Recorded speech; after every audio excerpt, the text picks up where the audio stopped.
O tik nebus, kad atvažiuoja savininkas čia blemba. Labas rytas, ką mes čia šiandien turim?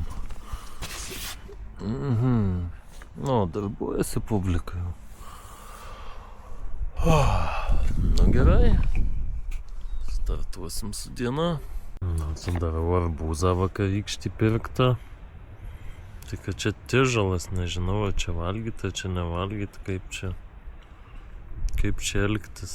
Sriuba košė kažkokia, čia turbūt neišnokis jisai. O kas čia per reikalas? Pasakykit jūs man, kas čia per reikalas. Bijau net gertas sultis, biškį geriau, kaip ir neblogos, bet... Nu ką, judinam bulkas. O žirgas ant šono pavirtęs. O vyrai jau privežė nemažai smėlio. Ir šiandien panašu pareis lietaus, kad ryt pareis tai 100%, bet ir šiandien pranašauja. Teisybė. Tai va taip, 41 dienelė prasideda šitaip.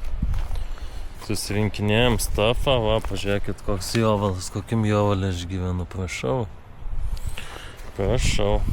Biškai susitvarkysim, Visgi ėmėm 2 arbūzus, tiksliau ėmėm vieną, gavom 2. Vienas tištelėjęs. Pažiūrėsim,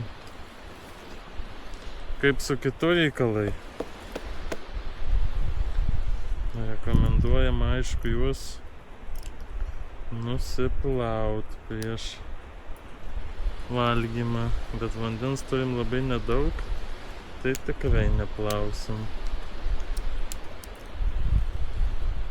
Žiūrim. Šitus gal biškį daugiau reikia grūties iš tikro.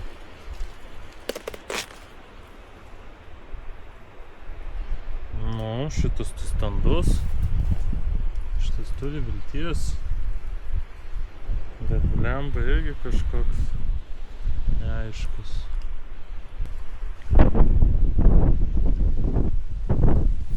Šitas geras pasirodo. O tik nebus, kad atvažiuoja savininkas čia blemba sklypo. Gal ne?